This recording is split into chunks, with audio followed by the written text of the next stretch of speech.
In the sand-swept ruins of ancient Mesopotamia, buried beneath millennia of silence, clay tablets waited. When scholars finally deciphered their wedge-shaped script, they expected merchant records and king lists. What some claim to have found instead was far more disturbing: a record of humanity's creation and the deliberate flaws written into our very biology. According to certain interpretations of these ancient texts, the Anunnaki, those mysterious beings the Sumerians called gods, did not simply create humanity. They allegedly engineered us with built-in limitations, 3 specific conditions woven into our genetic code, ensuring we would serve, suffer, and never outlive our usefulness. Tonight, we examine these extraordinary claims and the ancient tablets that inspired them. There is a particular quality to holding something ancient in your hands, a weight that transcends mere physical mass, a gravity that pulls at something deeper than muscle and bone. And those who have lifted cuneiform tablets from their beds of sand describe a sensation that borders on the sacred, as if the object itself carries memory, as if the clay remembers the fingers that shaped it 4,000 years ago, remembers the reed stylus pressing wedge after wedge into its soft surface, remembers the moment it was placed in the darkness where it would wait through the rise and fall of empires, through the forgetting of languages, through the long silence of millennia, until another pair of hands would lift it toward the light and begin the slow work of translation, the painstaking decipherment of symbols that once recorded the mundane business of merchants and kings. But also, in certain tablets, in certain carefully guarded collections, recorded something else entirely, something that the priests of ancient Sumer may have understood should remain hidden, for there are truths that protect and truths that unsettle, knowledge that builds civilizations and knowledge that calls their foundations into question. And when scholars first began to unlock the secrets of cuneiform script, in the 19th century, they expected to find temple inventories and royal boasts and hymns to forgotten gods. They expected the ordinary archaeology of belief. But what some researchers claim to have found in those wedge-shaped impressions has proven far more troubling than any inventory of grain or prayer to a sky deity. For the tablets speak of the time before time, of beings who descended from the heavens to a world without humans, and of the decision made in council among those beings to create a worker, a servant, a creature formed from the earth itself, but carrying something else within it, something deliberately limited, deliberately constrained, deliberately broken in ways that would ensure it could never rise to challenge its makers. And whether you believe such interpretations or dismiss them as fantasy projected onto ancient poetry, the tablets remain, the words remain, pressed into clay by hands that knew something we have forgotten, waiting in museum cases around the world, waiting to tell their story to anyone willing to listen. Between the Tigris and Euphrates rivers, in the land the Greeks would later call Mesopotamia, meaning simply the land between rivers, there emerged something unprecedented in human history, a flowering of civilization so sudden and so sophisticated that scholars have puzzled over its origins for more than a century. And if you could stand today in the dust and heat of southern Iraq, in the regions once called Sumer and Akkad and Babylon, you would see little to suggest the magnificence that once flourished here, for the ziggurats have crumbled, and the great cities have returned to the earth from which they rose. Yet beneath that earth, waiting in the darkness of accumulated millennia, lie the remnants of a culture that invented writing itself, that tracked the movements of planets with precision that would not be matched for thousands of years, that developed mathematics and law and literature and medicine while much of the world still hunted and gathered. And the question that haunts anyone who studies this civilization seriously is simply this: how did they know what they knew? How did a people emerging from the Neolithic period, from the long, slow ages of stone tools and simple agriculture, suddenly produce astronomical tables that correctly calculated the movements of celestial bodies, mathematical systems based on 60 that we still use today in our minutes and hours and degrees of arc, medical texts describing surgical procedures and pharmaceutical compounds with a sophistication that seems impossible for their era?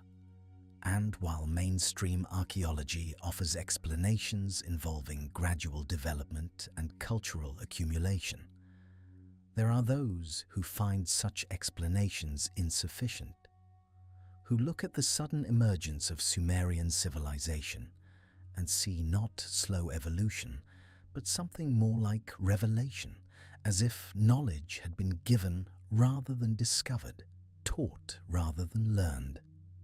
And it is here, in this ancient land of mysteries, that our story properly begins. In the clay tablets that the Sumerians left behind, hundreds of thousands of them, excavated from the ruins of cities with names like Ur and Uruk and Nippur and Eridu, tablets that recorded everything from beer recipes to business contracts, to hymns, to the gods, to stories of creation. And it is these last, these creation narratives, that have generated the most controversy and the most wonder.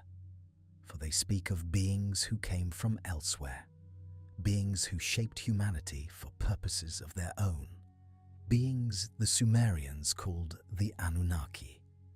The archaeological recovery of cuneiform tablets represents one of the great scholarly achievements of the 19th and 20th centuries, a painstaking effort spanning generations of researchers who slowly pieced together the grammar and vocabulary of languages that had been silent for 2,000 years.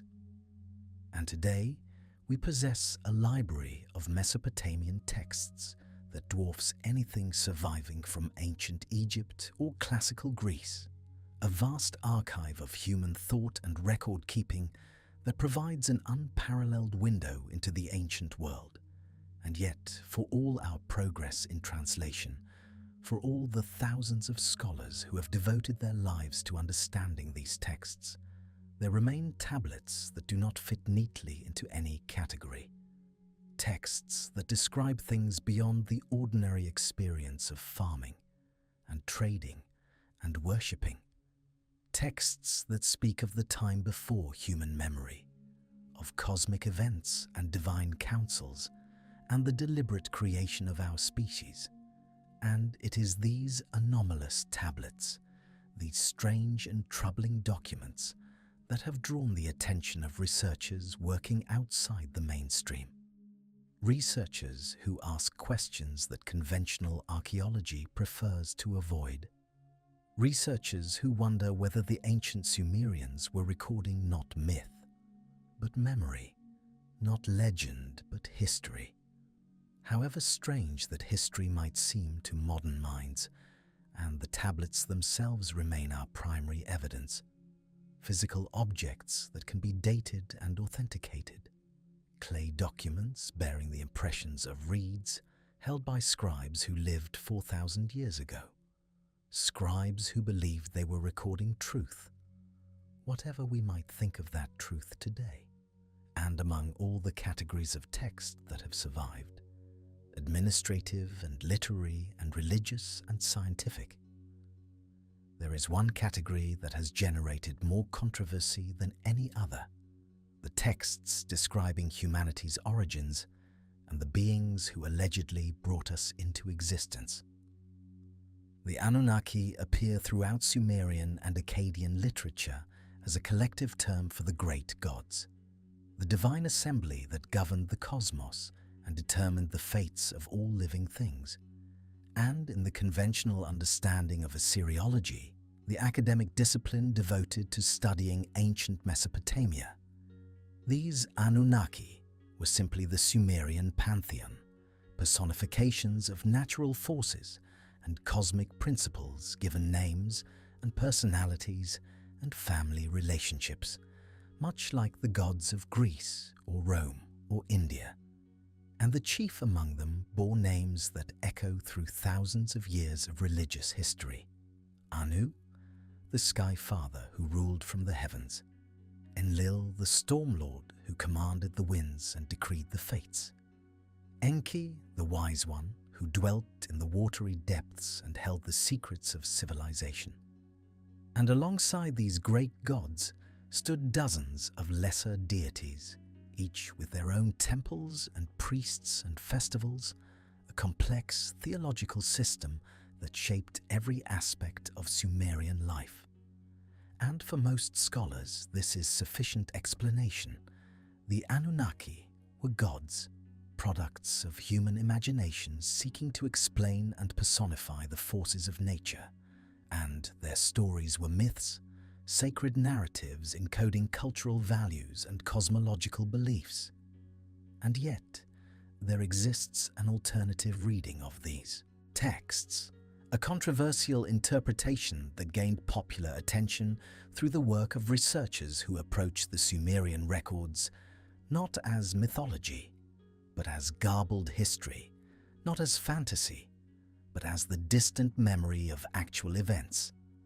And chief among these alternative interpreters was Zechariah Sitchin, a Russian-born researcher who spent decades studying cuneiform, and who proposed that the Anunnaki were not imaginary gods but real beings, visitors from another world who came to Earth in the distant past, and who interacted with early humans in ways that shaped our entire development as a species. And while Sitchin's work has been rejected by mainstream Assyriology, criticized for linguistic errors and speculative leaps, his basic premise has captured the imagination of millions of readers who find in it a compelling alternative to both religious creation myths and purely materialist evolution. An ancient astronaut hypothesis that suggests humanity's origins are far stranger than either science or religion typically acknowledges. The word Anunnaki itself has become a subject of interpretive debate, with conventional scholars generally translating it as something like princely offspring or those of royal blood, a reference to the divine lineage of the great gods. But alternative researchers have proposed different etymologies, passing the Sumerian components as those who from heaven to earth came, a phrase that, if accurate, would suggest beings who descended from the sky, visitors from somewhere beyond the earth. And while linguists dispute this translation, pointing to the complexities of Sumerian grammar and the dangers of amateur etymology, the alternative reading has persisted and spread, becoming a cornerstone of ancient astronaut theory and appearing in countless books and documentaries and websites devoted to exploring humanity's hidden history. And the appeal of this interpretation is not difficult to understand, for it offers an answer to the knowledge problem that haunts Sumerian studies. If the ancient Mesopotamians possessed astronomical and mathematical and medical knowledge that seems beyond their developmental level, perhaps they received that knowledge from teachers who came from elsewhere, beings with advanced understanding who shared their wisdom with early humans, and who were remembered in myth as gods descending from the heavens. And this interpretation extends to the concept of Nibiru, a celestial body mentioned in Mesopotamian astronomical texts that Sitchin and others have identified as the home world of the Anunnaki, a planet on a vast elliptical orbit that brings it close to Earth only once every several thousand years. And while astronomers have found no evidence for such a planet, and considerable evidence against the orbital dynamics Sitchin proposed, the Nibiru concept has taken on a life of its own in popular culture, becoming a fixture of alternative cosmology and end-times speculation, and we mention it here not to endorse it, but to acknowledge its place in the interpretive tradition we are exploring. For this documentary follows a particular thread of alternative thought, and that thread includes the premise of Anunnaki as extraterrestrial visitors, however much mainstream science might dispute such claims. The physical descriptions of the Anunnaki in ancient texts present their own interpretive challenges. For the Sumerian scribes depicted these beings in terms that could be read as either metaphorical or literal, beings of great size and tremendous longevity, beings who possessed technologies and powers beyond ordinary human capability, beings who traveled between heaven and earth, and who could bestow or withhold the gifts of civilization according to their will. And the iconography that survives from ancient Mesopotamia shows figures that blend human and divine characteristics. Tall robed beings wearing horned crowns and holding objects whose purpose scholars continue to debate. Winged figures and hybrid creatures and symbols whose meanings have been lost to time. And alternative researchers see in these depictions evidence of advanced technology, reading the horned crowns as helmets, the mysterious objects as devices, the wings as symbols of flight, while conventional scholars interpret the same images as religious symbolism, artistic conventions for representing divine power and cosmic authority. And the truth, if truth can be found in records so ancient and so partially preserved, likely lies beyond our certain grasp. For we are interpreting the fragments of a culture that flourished and fell 4,000 years ago, a culture whose inner life and true beliefs we can only approximate through the surviving texts and images.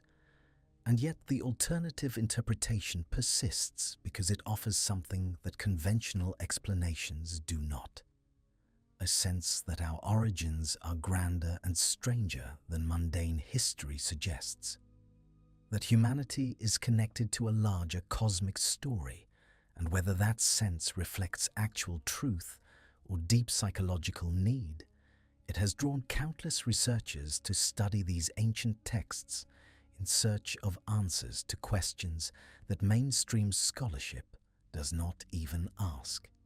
If we follow this interpretive thread, and it is only a thread, one of many possible readings, we arrive at a startling proposition.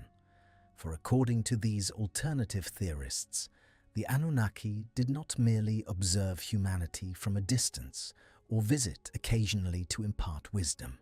They created us, deliberately and purposefully, for reasons that the ancient texts allegedly describe in surprising detail. And this creation narrative forms the heart of the alternative interpretation, a story of genetic engineering in the distant past, of humanity as a designed species, crafted to serve the needs of beings from another world.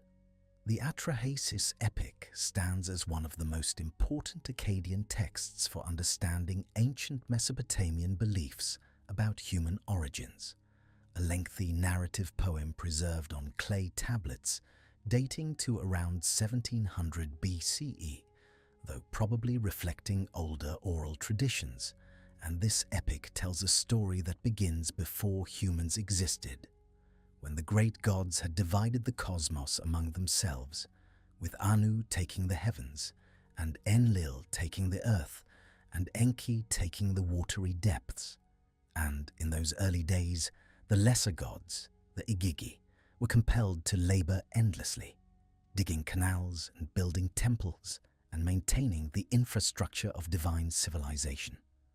And after centuries of toil, the Igigi rebelled, burning their tools and surrounding the dwelling of Enlil in the night, refusing to continue their labor.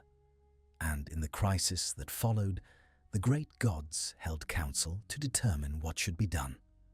And it was Enki, the wise one, the lord of wisdom and craft, who proposed a solution, the creation of a new being who would bear the burden of work and free the gods from toil. And working with the goddess Ninhursag, also called Nintu or Mami, the mother goddess who held power over birth and creation, Enki oversaw the making of the first humans, and the texts describe this creation in language that has fascinated alternative researchers. For the humans were not made from nothing.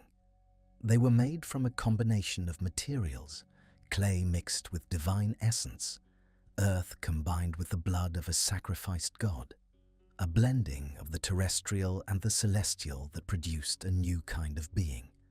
And alternative theorists read this mixing language as a description of genetic manipulation.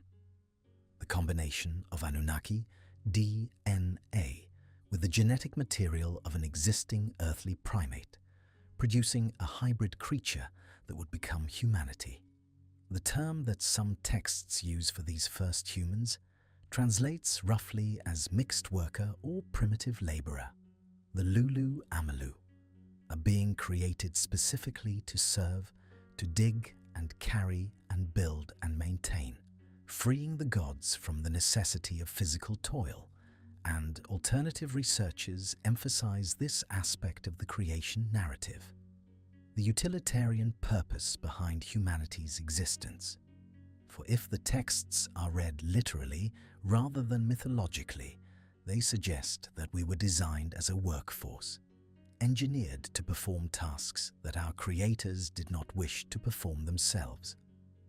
And this interpretation carries troubling implications, for a designer who creates workers might well build in certain limitations, certain controls to ensure that the created beings never grow powerful enough to challenge their makers, never live long enough to accumulate dangerous wisdom, never organize effectively enough to rebel as the Igigi once rebelled, and the texts themselves hint at such limitations.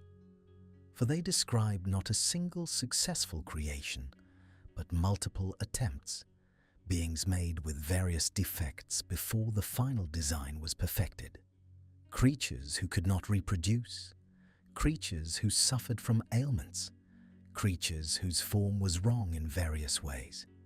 And this process of trial and error, this refinement through successive versions, resonates with modern understanding of genetic engineering, of the experimentation required to achieve desired characteristics in designed organisms, and whether the Sumerians were recording actual memories of such a process or constructing theological narratives to explain human imperfection. The texts paint a picture of humanity as a created species, made for purposes not our own, carrying within us the marks of our making. The question of built-in limitations emerges naturally from this reading of the creation narratives. For if the Anunnaki possessed the biotechnological sophistication to create a new species by combining genetic material, they would surely have possessed the ability to modify that species in various ways, to enhance certain traits and suppress others, to build in fail-safes that would prevent their creation from becoming a threat. And alternative researchers point to various passages in Sumerian and Akkadian texts that seem to describe such limitations, references to shortened lifespans compared to the gods, to cognitive boundaries that kept divine knowledge beyond human reach, to difficulties in reproduction that kept the human population controllable. And while conventional scholars read these same passages as mythological explanations for the human condition, attempts by ancient peoples to make sense of suffering and mortality, the alternative interpretation sees them as descriptions of intentional design, features deliberately engineered into the human genome to serve the purposes of our alleged creators. And it is this interpretation that brings us to the central focus of our inquiry: the claim that certain tablets describe specific conditions, specific diseases or limitations that were woven into human DNA from the very beginning. Flaws that persist in our species to this day, carried in our genes from generation to generation, silent testimony to the engineering of our ancestors. The tablets that alternative researchers cite in support of this claim present significant interpretive challenges.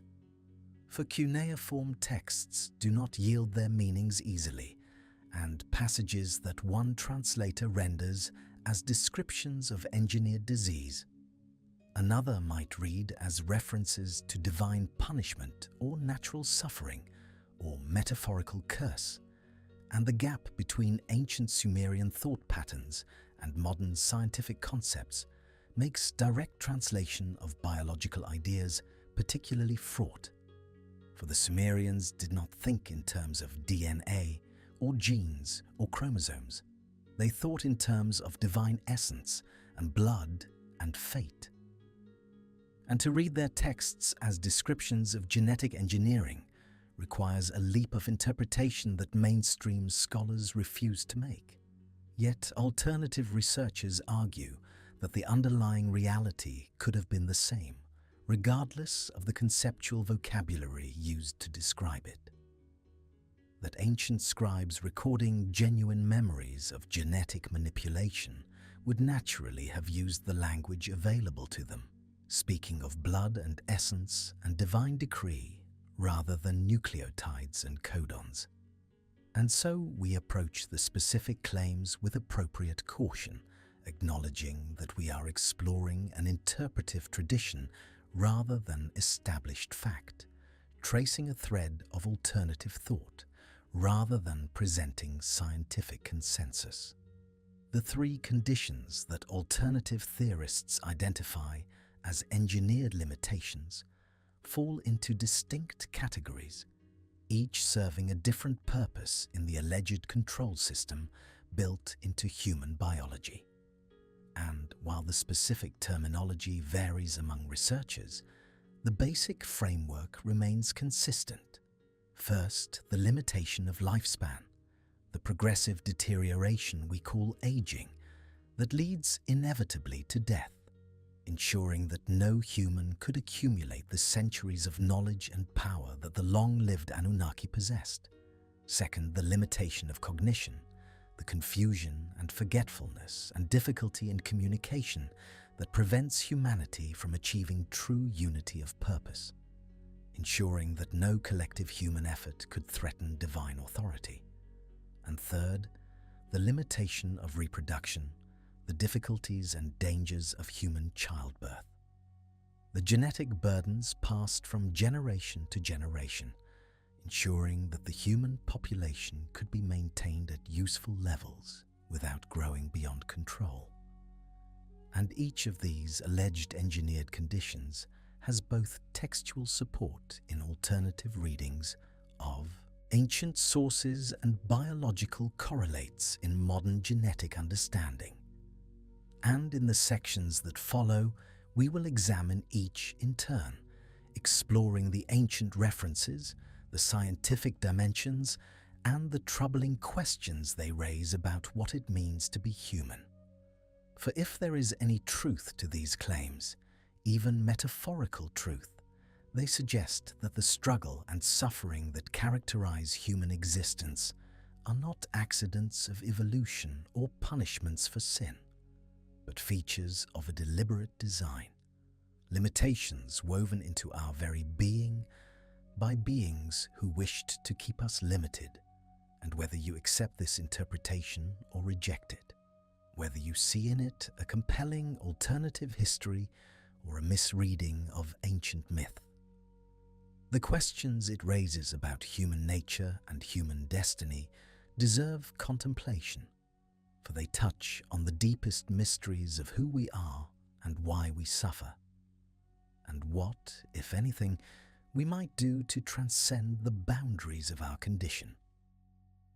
And so we arrive at the heart of what these ancient tablets allegedly reveal, the three conditions that certain researchers claim were deliberately woven into the human design, three limitations that touch every aspect of our existence, from the moment we draw our first breath to the moment we release our last.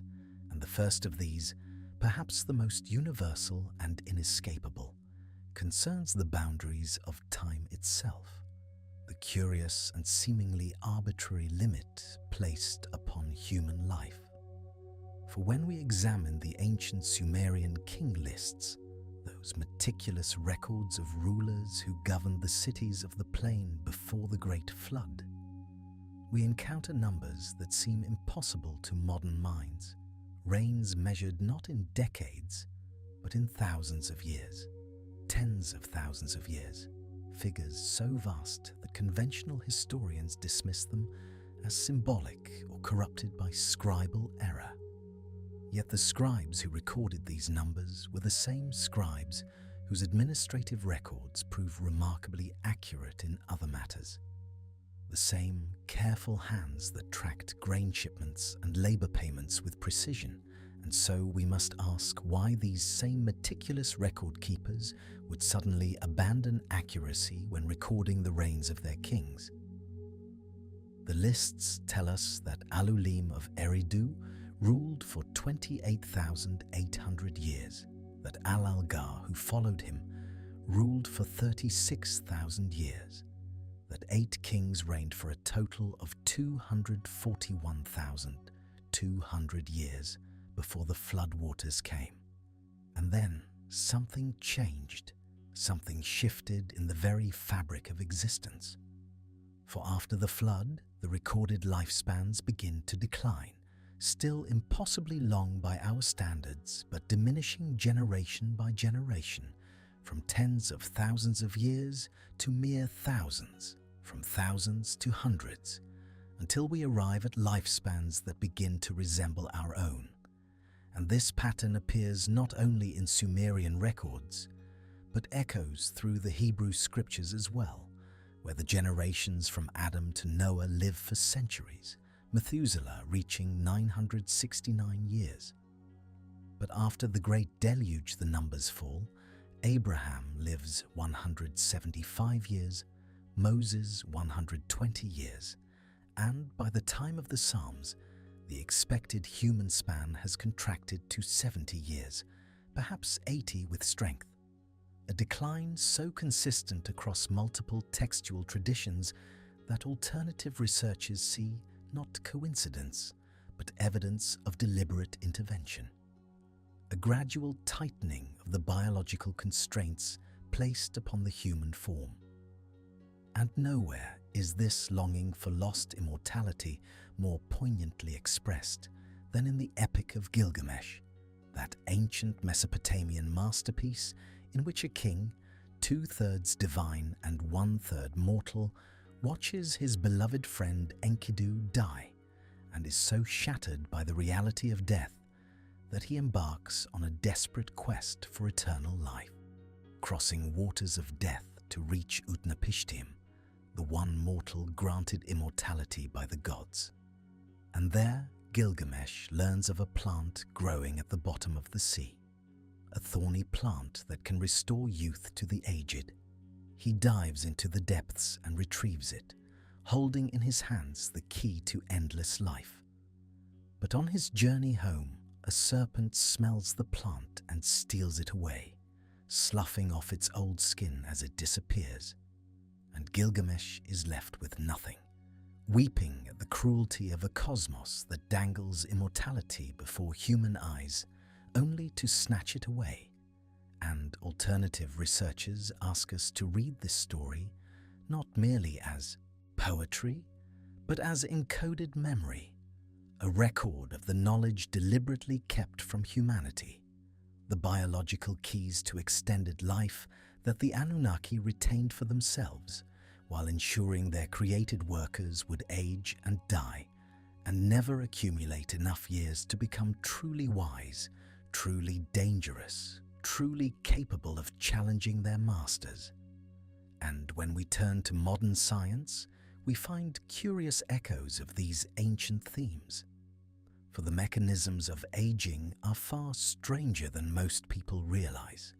At the end of every chromosome sits a telomere, a repeating sequence of genetic material that shortens each time a cell divides. And when the telomeres become too short, the cell can no longer replicate. It enters a state of senescence or simply dies. This is the clock within us, the counter ticking downward from birth. Yet this limitation is not universal in nature.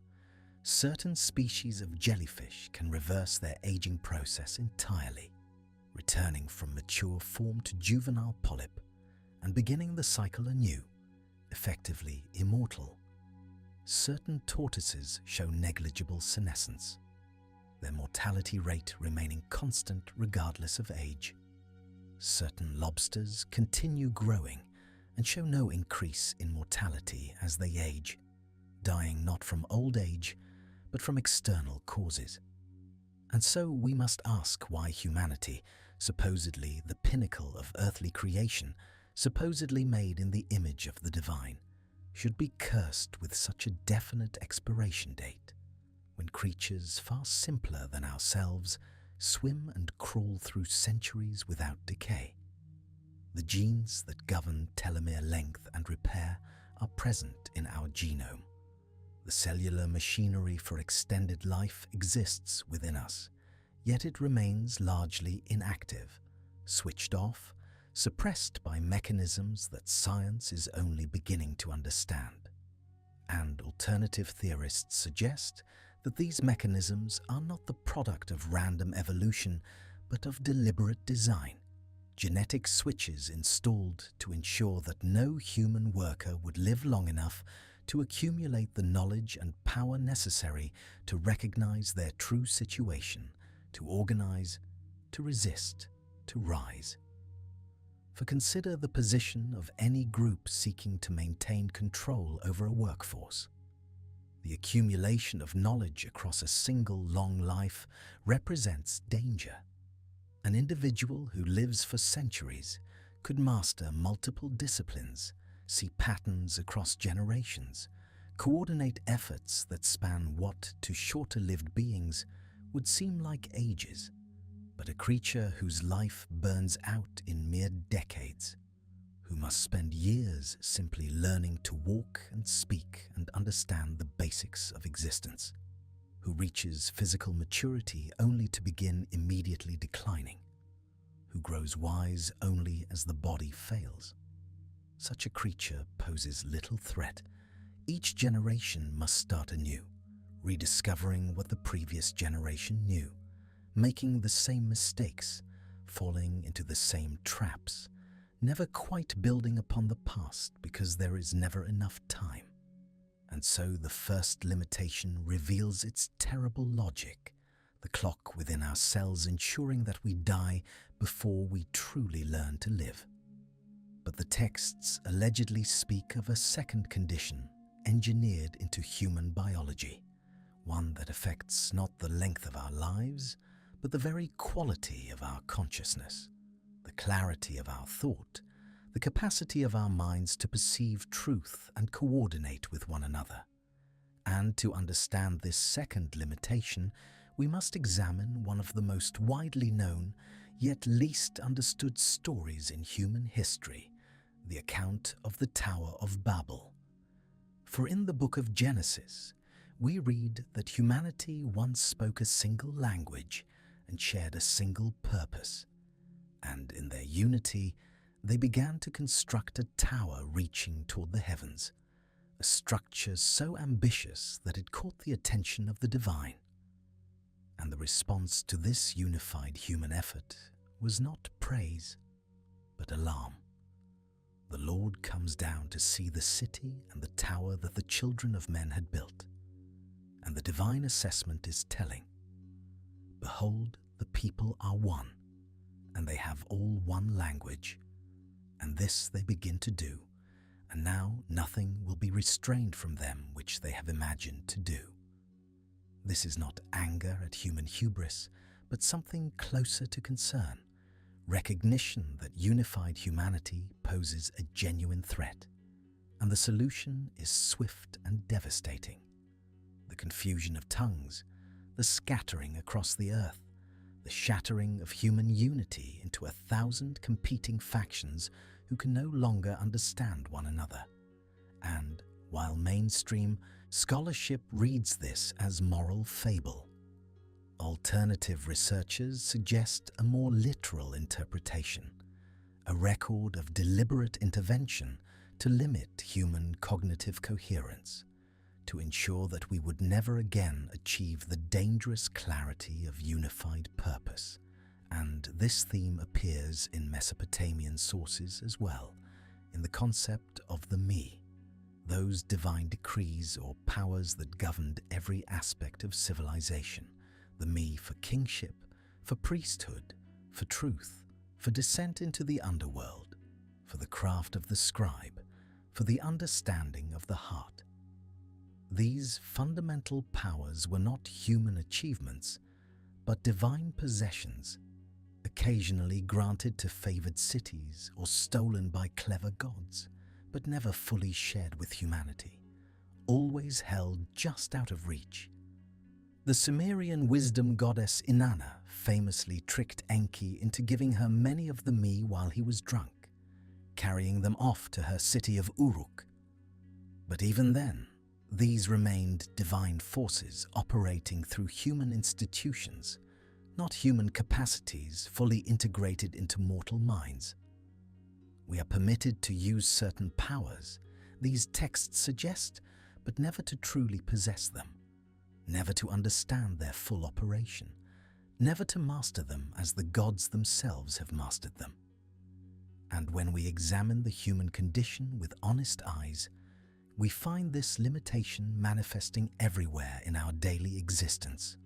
We forget, not occasionally, but constantly, memories slipping away like water through fingers, important information dissolving into fog. We struggle to communicate even with those who share our language, misunderstanding intentions, misreading emotions, saying what we did not mean, and failing to say what we did. We find it nearly impossible to coordinate at scale, our organizations fragmenting into factions, our societies splintering into tribes, our best efforts at cooperation undermined by the very confusion that was allegedly engineered into us. And there is a persistent myth that humans use only 10% of their brains, that vast reservoirs of untapped potential lie dormant within our skulls. And while neuroscience has largely debunked this specific claim, showing that we do use most of our brain across the course of a day, the underlying intuition persists.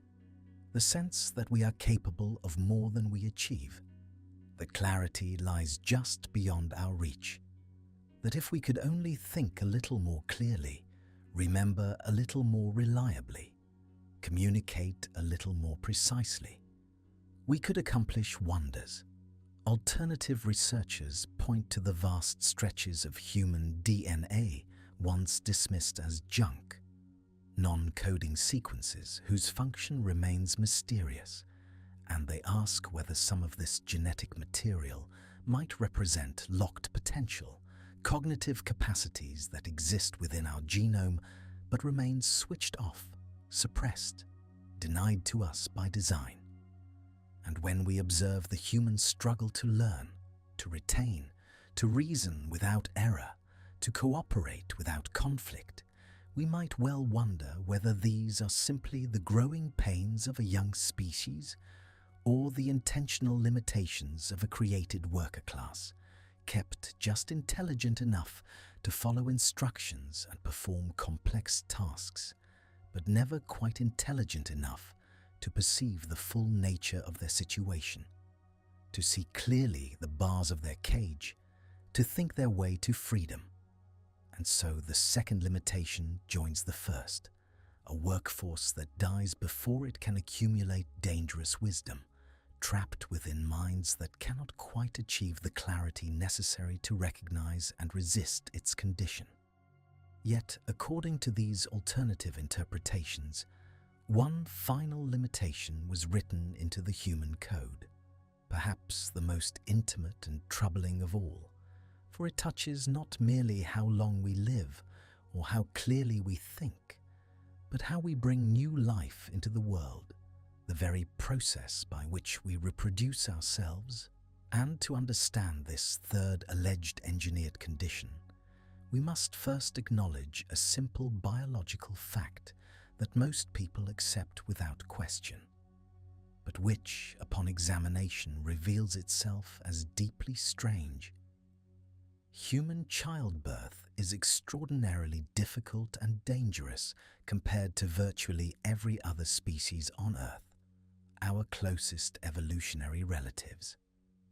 The great apes deliver their young with relative ease, the infant passing through the birth canal in a matter of minutes or hours with minimal maternal distress. But human birth is an ordeal lasting many hours or even days, involving extreme pain, significant risk of injury or death to both mother and child, and requiring in many cases medical intervention that would have been unavailable to our ancestors. The reason commonly given for this difficulty is the obstetric dilemma, the conflict between our upright posture, which narrowed the pelvis, and our expanding brains, which enlarged infant skulls. But alternative researchers point out that evolution has had millions of years to resolve this conflict. And yet, somehow the problem persists, generation after generation, millennium after millennium. Women die in childbirth at rates unthinkable in other species, and we accept this as natural, as simply the price of being human. But what if it is not natural at all? What if the difficulty of human reproduction was engineered deliberately, a design choice rather than an evolutionary accident?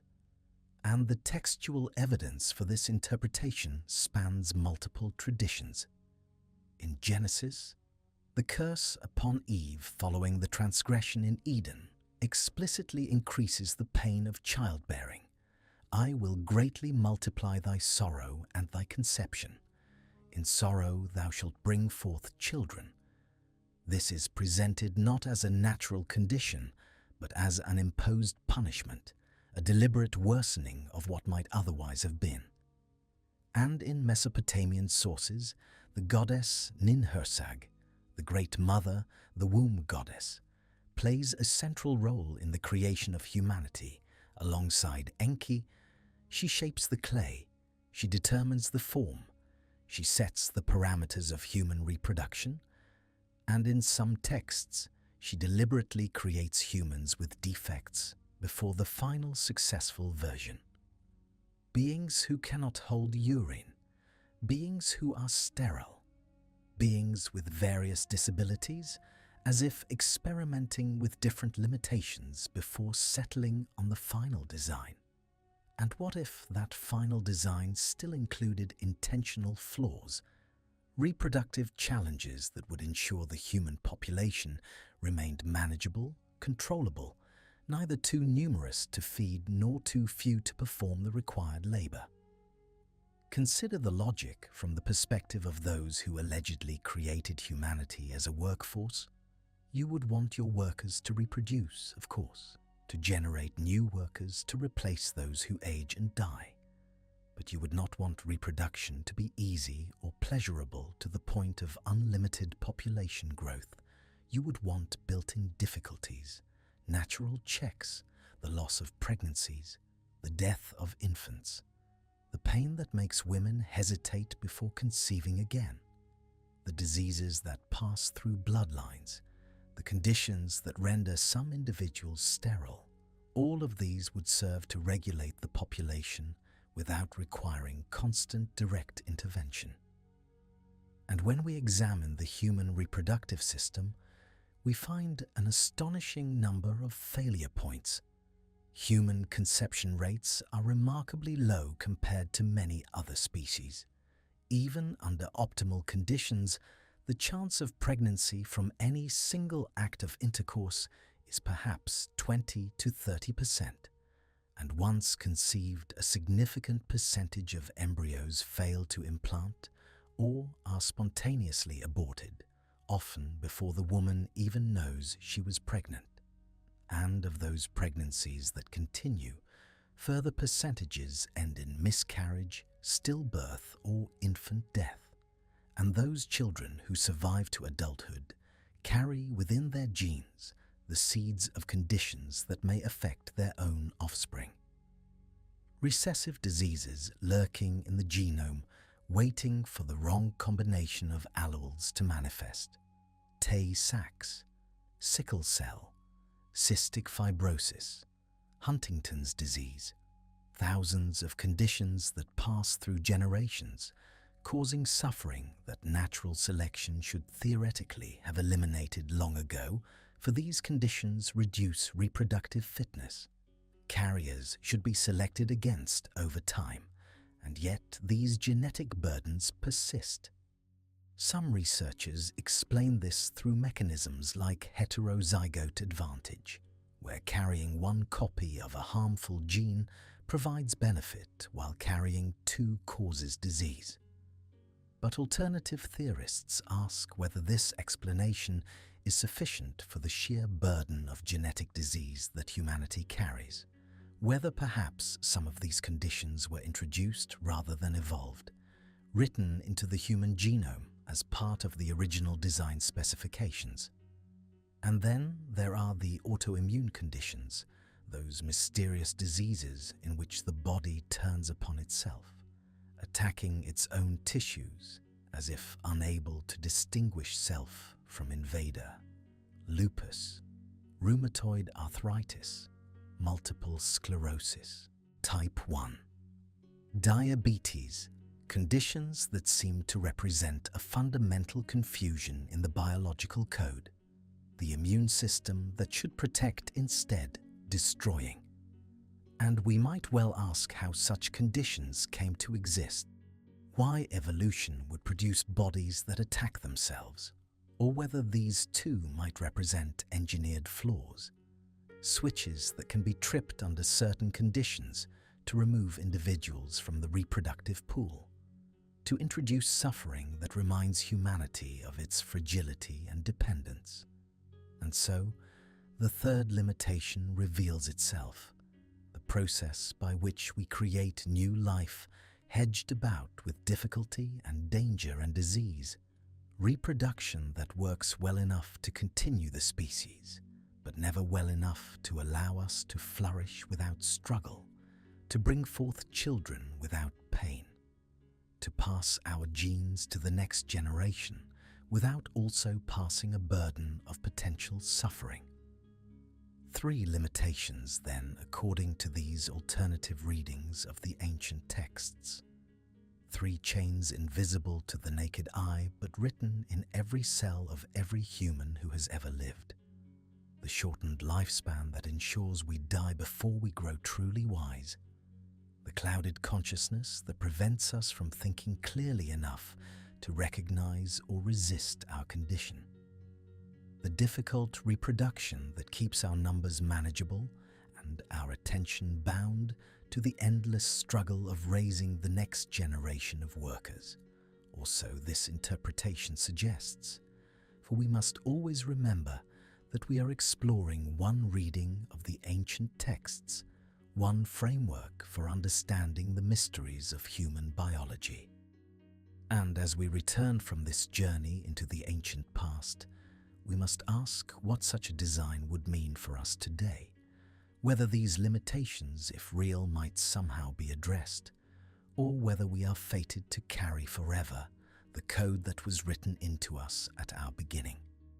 When the Human Genome Project completed its monumental task at the dawn of the 21st century, scientists around the world expected celebration, and indeed, there was celebration, For humanity had finally read its own instruction manual, had finally gazed upon the 3 billion base pairs that encode everything from the color of our eyes to the rhythm of our hearts.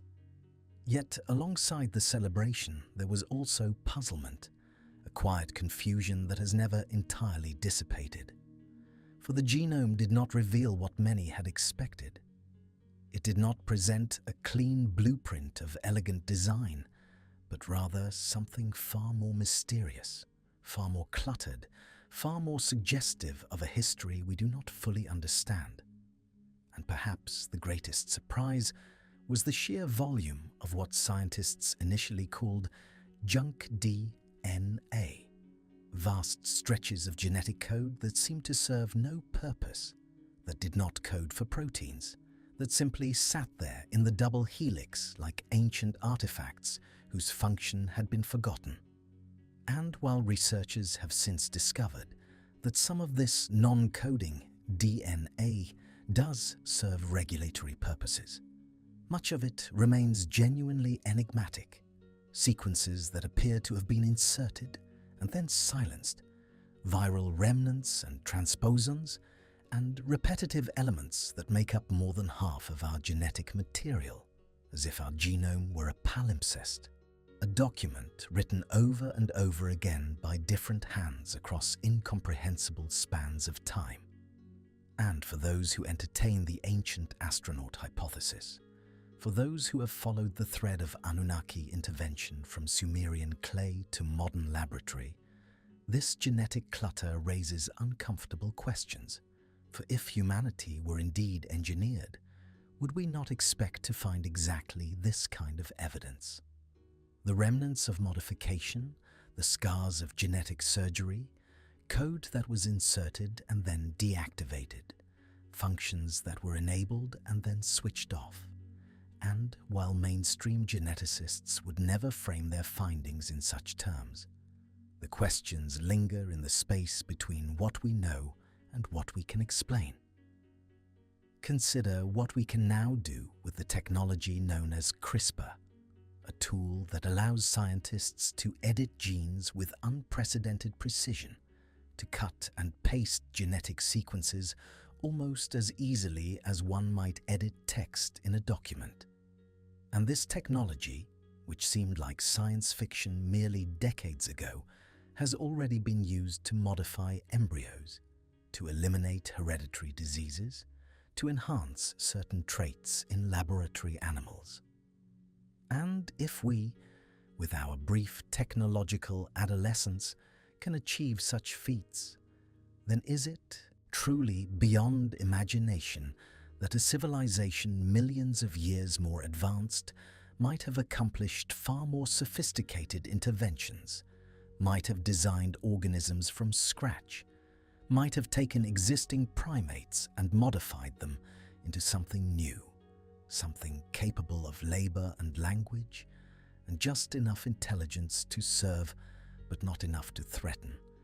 And this is not an argument, merely a question, a thought experiment that the existence of CRISPR forces us to consider, for the philosophical implications of designed humanity would be profound, would reshape our understanding of free will and purpose and dignity, would require us to reconsider every assumption we have made about our place in the cosmos.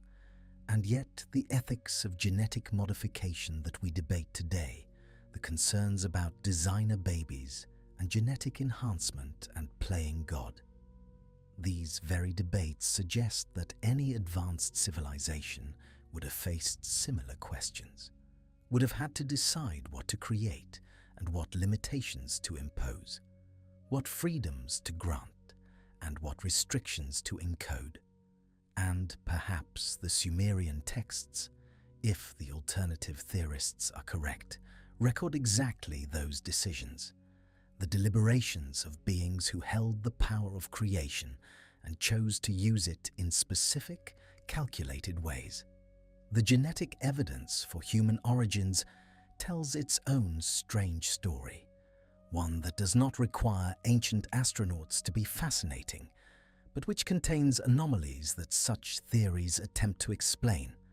And among the most remarkable findings is the concept of mitochondrial Eve, a woman who lived approximately 200,000 years ago in Africa, from whom every living human has inherited their mitochondrial DNA. Not because she was the only woman alive at the time, but because her particular lineage is the only one that survived unbroken to the present day. And similarly, there is Y chromosomal Adam, a man whose genetic legacy persists in every human male. And these two individuals did not live at the same time, did not know each other, were separated by tens of thousands of years. Yet their genetic fingerprints mark clear bottleneck events in human history. Moments when our population crashed to perilously small numbers and then recovered. And mainstream science explains these bottlenecks through climate catastrophes, through volcanic winters and ice ages, and the ordinary pressures of survival. Yet the alternative interpretation sees in these bottlenecks something more deliberate. Perhaps the moments when the original human experiment failed and had to be reset. When the Anunnaki, if such beings existed, culled their creation and began again with improved models.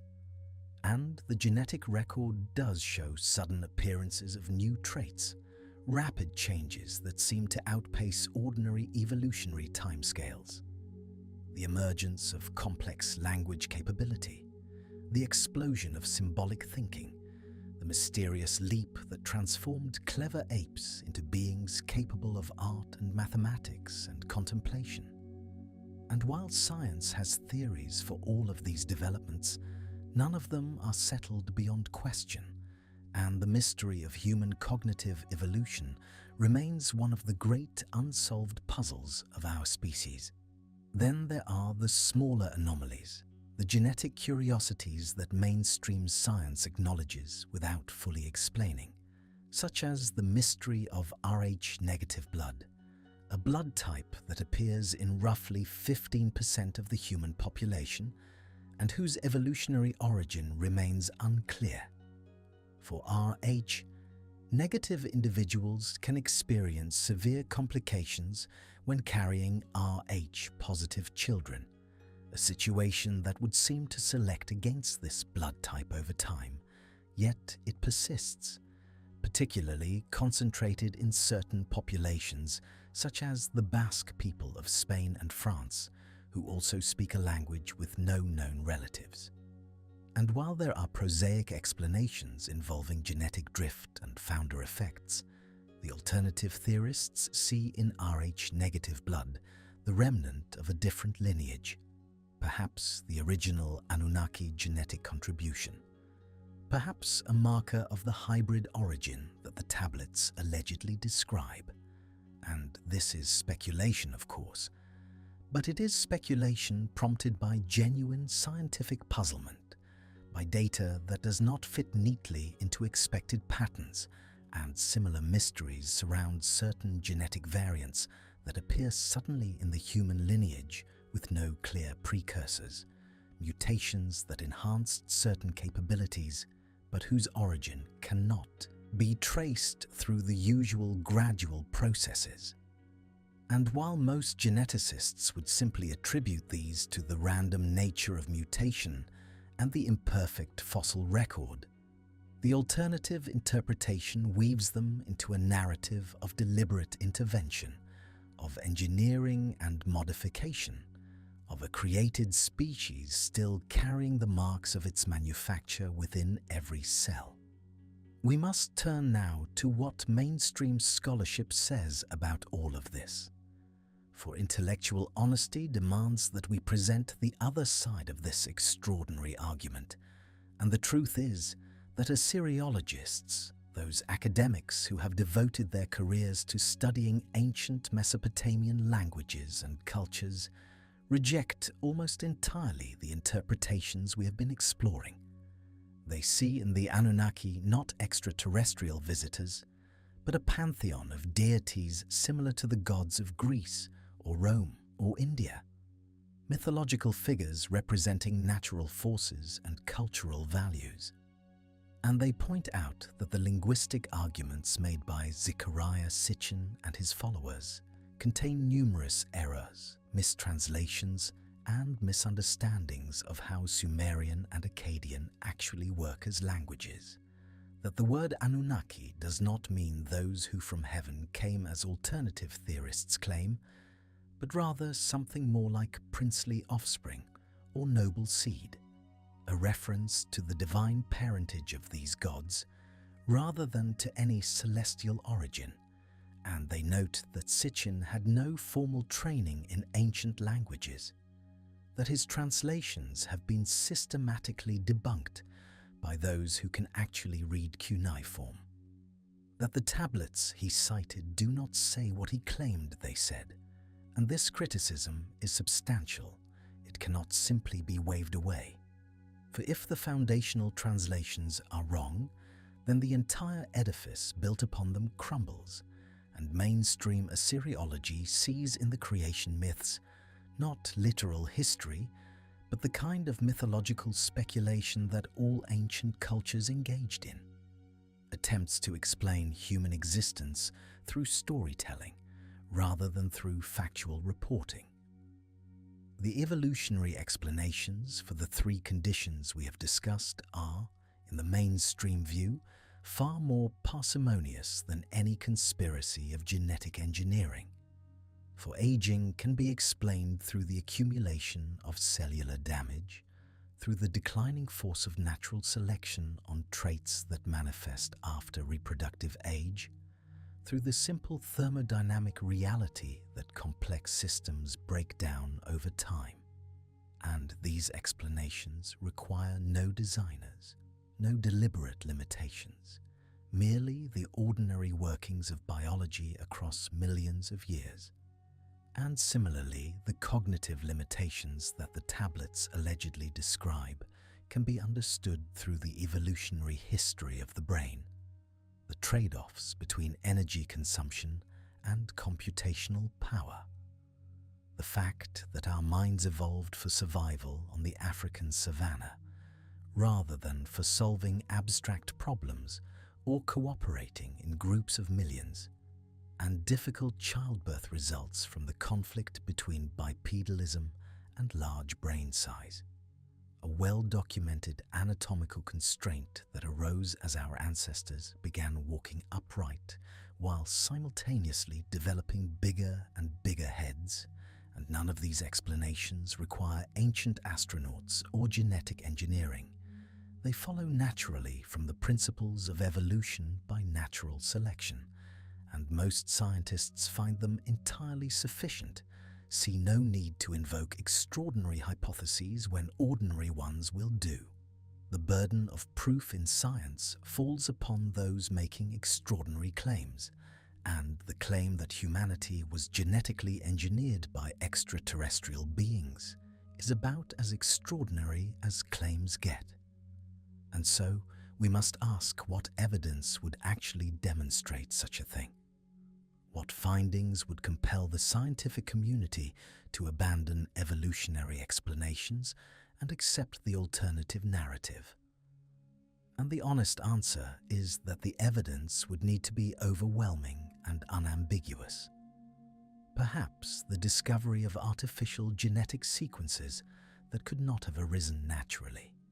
Perhaps the recovery of technological artifacts from the period of alleged intervention. Perhaps the decoding of messages deliberately encoded in our DNA by the engineers.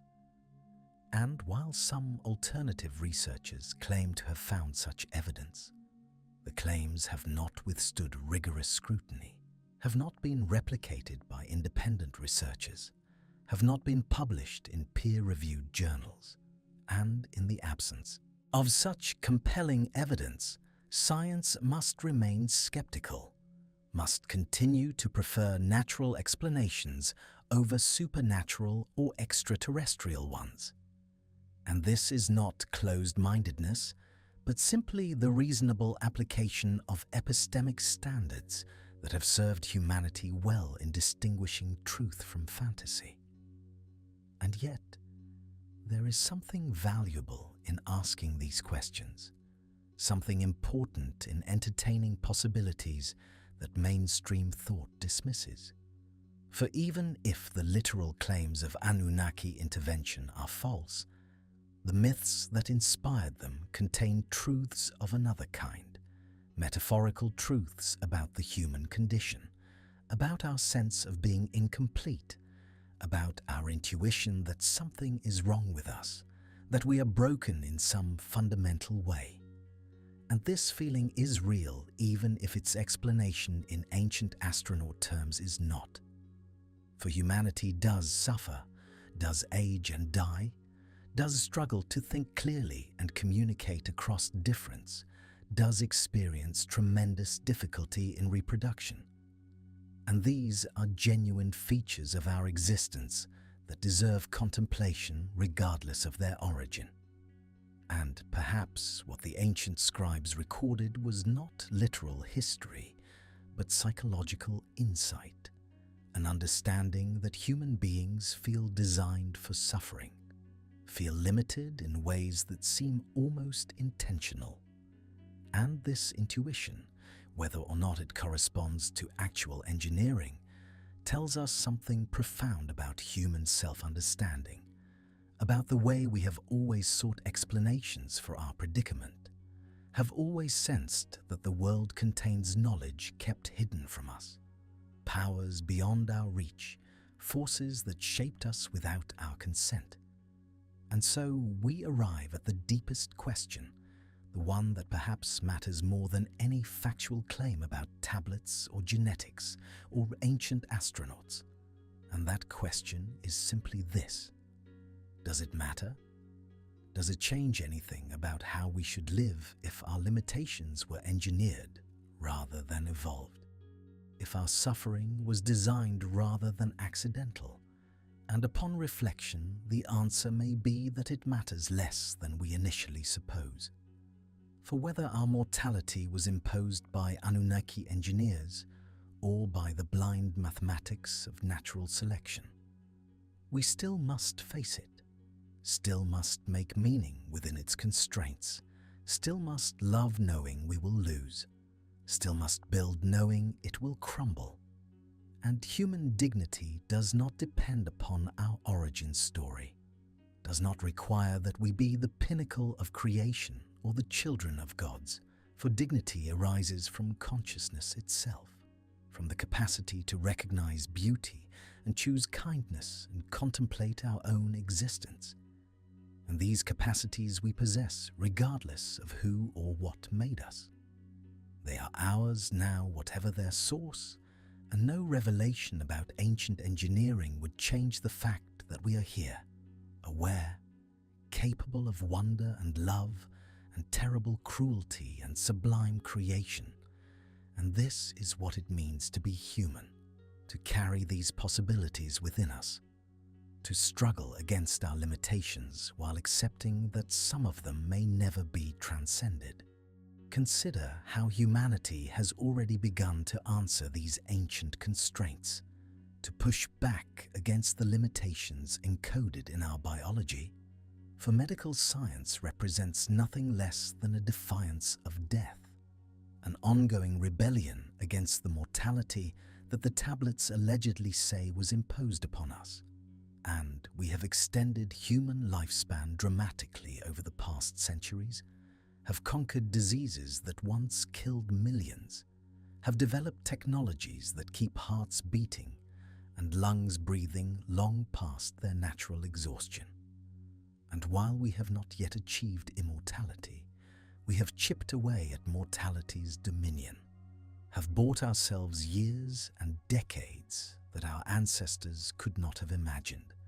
And this struggle continues in laboratories around the world, where researchers seek to understand and reverse the aging process itself, to finally overcome the first of the engineered limitations, if such it was. And similarly, We have fought against cognitive limitation through education and communication and the externalization of memory, have built libraries and universities, and now vast digital networks that extend our thinking far beyond what any individual brain could accomplish, have created artificial intelligences that may one day surpass us in raw intellectual capability.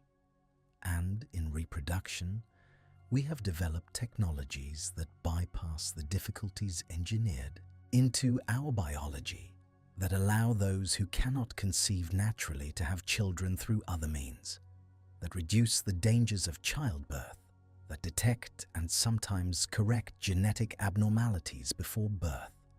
And all of this represents humanity taking control of its own evolution, refusing to accept the limitations we were given, insisting that we will write our own genetic future, whatever past was written for us. There are things we may never know about our origins, mysteries that may remain permanently beyond our reach. For the past is vast, and the evidence is fragmentary, and the questions we ask may simply be unanswerable with the tools we possess, and perhaps this is appropriate. Perhaps there are truths that humanity is not meant to know, or perhaps there are no such truths, and we simply have not yet developed the means to uncover them. And in either case, we must make peace with uncertainty, must find a way to live without definitive answers to the deepest questions. And this is itself a kind of wisdom, the humility to acknowledge what we do not and cannot know, the maturity to proceed thoughtfully in the absence of complete information, and the tablets will continue to sit in their museum cases. The genes will continue to replicate in our cells.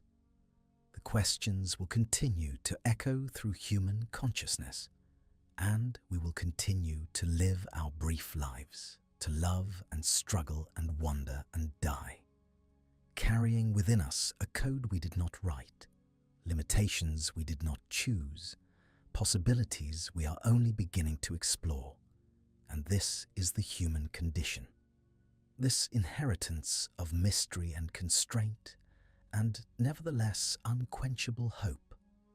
This strange situation of being creatures who can contemplate our own creation, who can question our own design, who can imagine being other than what we are while remaining exactly what we are. And perhaps that capacity for imagination, that refusal to simply accept, is itself the answer, is itself the proof that whatever made us, we have become something more than servants, something more than workers, something that no engineer, ancient or otherwise, could have fully predicted or controlled. And so we arrive at the end of our journey, though perhaps it is not truly an end, but merely a place of rest along a path that stretches both backward into the unremembered past and forward into futures we cannot yet imagine. And as we pause here in this moment of reflection, it seems fitting to gather together the threads we have followed through the long hours of this exploration, to hold them gently in the mind and consider what patterns they might form.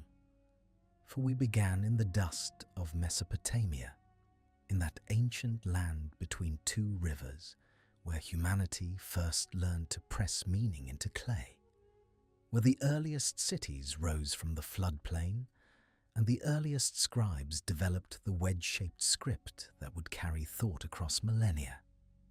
And we traced the discovery of those tablets by modern archaeologists, the slow and painstaking work of translation that revealed not merely merchant records and king lists, but creation narratives of startling complexity, stories of beings called the Anunnaki, who descended from the heavens to a world without human presence, and who, according to certain interpretive traditions, decided to fashion a worker species from the clay of the earth combined with something of themselves, and we explored the controversial proposition that this creation was not perfect, that it was never intended to be perfect, that the beings who made humanity according to these alternative readings built into their creation three fundamental limitations designed to ensure that the worker race would serve its purpose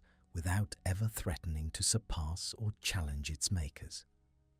And we examined each of these three alleged engineered conditions in turn, beginning with the limitation of lifespan, the telomeric countdown that begins at birth and ensures that no human will accumulate too many years of wisdom and experience, that each generation must begin again the work of learning what the previous generation knew, that death remains the universal horizon beyond which no human knowledge extends. And we considered the ancient texts that speak of lifespans measured in centuries or millennia for the time before the Great Flood, the gradual reduction of human years as recorded in both Sumerian king lists and biblical genealogies. The possibility that this reduction was not natural decay, but deliberate recalibration by those who found their workers growing too wise, too powerful, too aware of their own condition. And then we turned to the second alleged limitation, the constraints upon human cognition and communication, the fog that seems to descend upon collective human endeavor whenever it approaches too near to unified achievement. And we traced the echoes of this theme through the Tower of Babel narrative and its parallels in other traditions, the scattering of tongues and the confusion of understanding that prevents humanity from working together at the scale of its true potential. And we wondered whether the miscommunications and misunderstandings that plague human relationships and institutions might be not mere accident but architecture, not bug, but feature in the original design.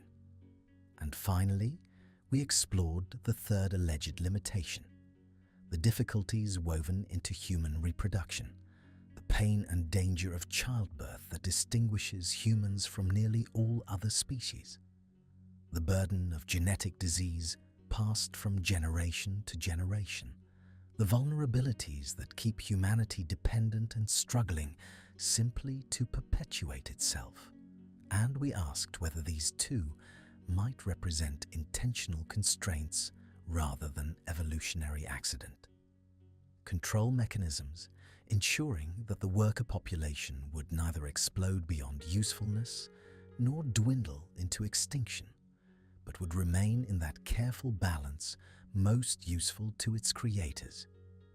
And throughout this exploration, we have held multiple perspectives in mind simultaneously, for there exists a wide spectrum of interpretation regarding these ancient texts and the theories built upon them, ranging from those who accept the ancient astronaut hypothesis as literal truth and see in the Anunnaki actual extraterrestrial genetic engineers who visited Earth in the distant past and whose interventions explain anomalies in the human condition and the archaeological record, to those who dismiss the entire framework as pseudoscience and misinterpretation, as the projection of modern technological concepts onto ancient mythological thinking that never intended to describe literal events.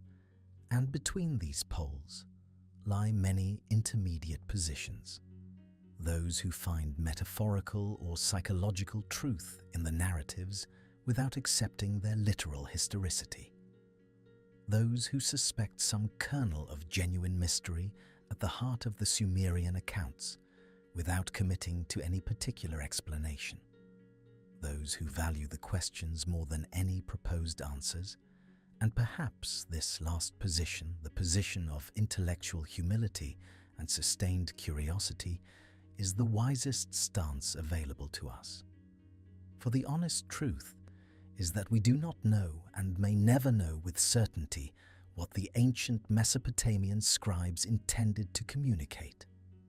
what experiences or traditions or revelations lay behind their careful wedge marks, what the Anunnaki truly represented to those who first told stories of them around fires that burned out thousands of years ago.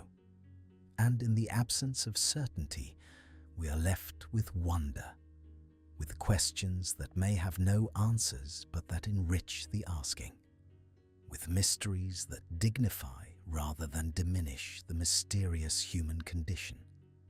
And each of you who has traveled with us through this exploration will take something different from the journey, will find that certain moments resonated while others passed without impact, will carry forward particular questions or images or possibilities that speak to your own experience and your own sense of what it means to be human in a universe vast beyond comprehension.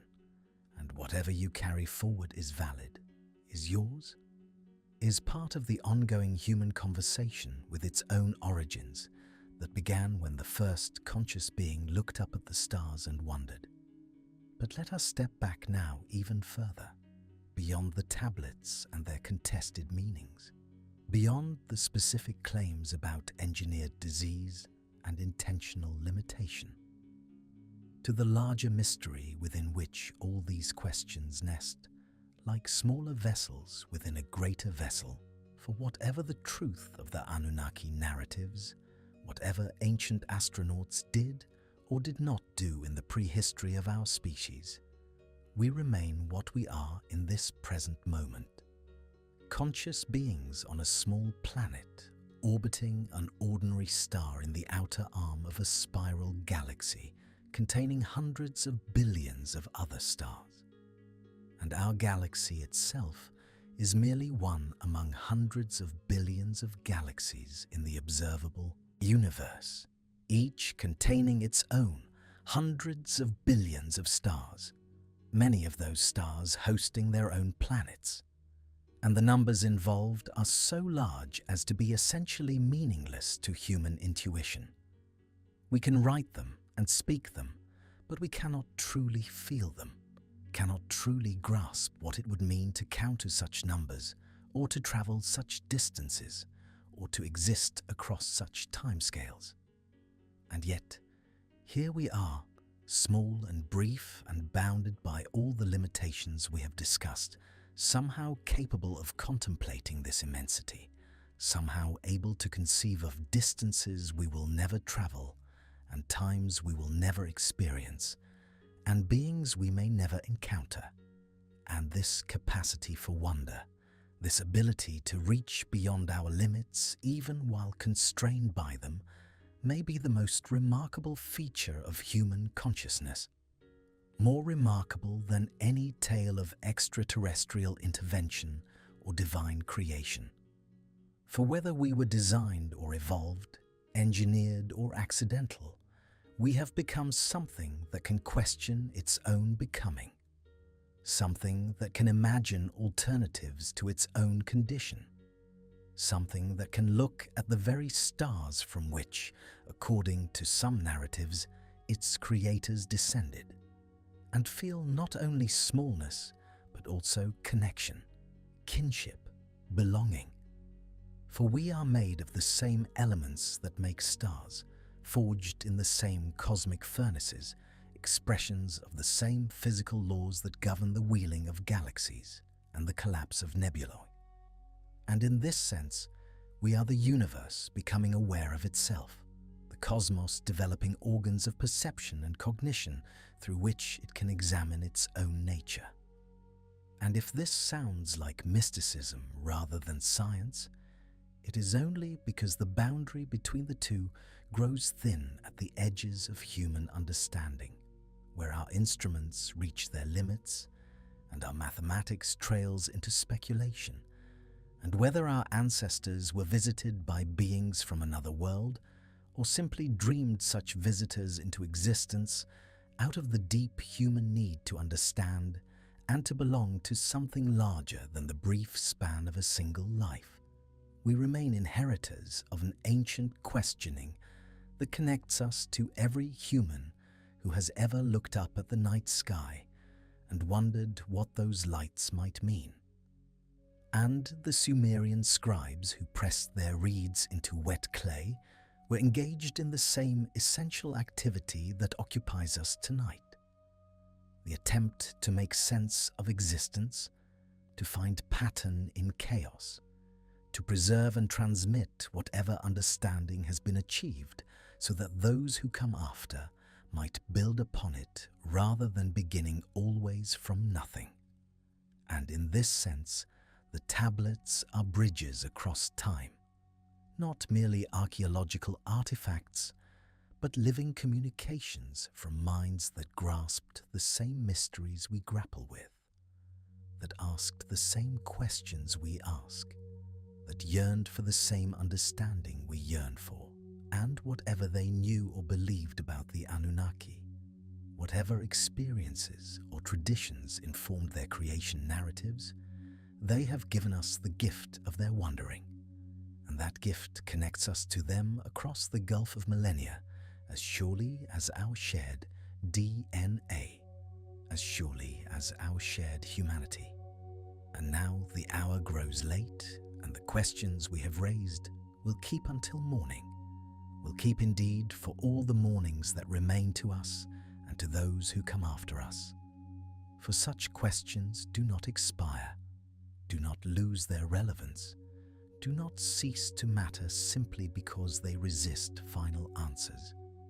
And there is wisdom in letting them rest now, in setting down the burden of inquiry and allowing the mind to soften into that receptive state that precedes sleep, that gentle dissolution of focused thought into something more diffuse and peaceful. For the tablets themselves rest now in their climate-controlled cases, in museums scattered across the world, in Baghdad and London, and Berlin and Philadelphia, behind glass that protects them from the touch of curious hands, illuminated by soft lights that will dim when the last visitors leave, and the halls grow quiet, and they will wait through the night as they have waited through so many nights, patient as only clay can be patient, keeping their secrets in the language of wedges that fewer and fewer living humans can read. And far from those museums, the land that gave them birth lies under the same stars that watched the Sumerians watching them 5,000 years ago. The desert cooling as it does each night when the sun withdraws its warmth. The Tigris and Euphrates flowing as they have always flowed, though now diminished by dams and diversions. The ancient mounds that cover buried cities rising in the darkness like the tombs of giants. And something in the human spirit responds to such images, to such vast continuities and such patient silences.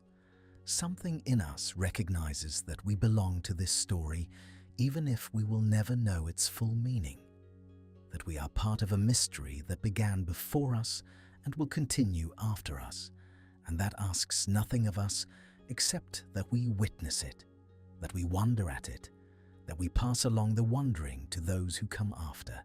And this is enough. Truly, it is enough to have been here at all, to have seen what we have seen, and asked what we have asked, and felt what we have felt.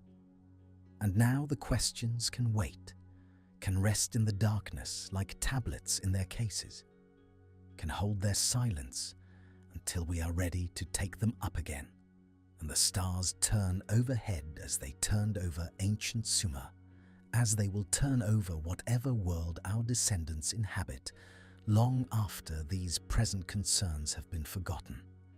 And there is comfort in that turning, in that patient celestial revolution that asks nothing of us and offers everything. The light of suns that burned out before humanity existed, still reaching us now as evidence that something was there, that something shone, that the universe was not empty even before eyes existed to perceive it. And whatever we are, whatever made us, whatever limitations were written into our biology, whether by design or by the blind working of evolution, we are here now, aware, wondering, capable of love and sorrow and hope and fear and all the colors of experience that make a life worth living, despite its brevity and its constraints. And perhaps that is the only answer we need. Perhaps the mystery of human existence is not a problem to be solved, but a reality to be lived, not a question demanding response, but an invitation to presence, to attention, to gratitude for the improbable gift of being anything at all rather than nothing. And so let the night come softly now. Let the eyes grow heavy with a tiredness that is not defeat, but acceptance. Let the breath slow and deepen as the body remembers rhythms older than thought, older than worry, older than wondering.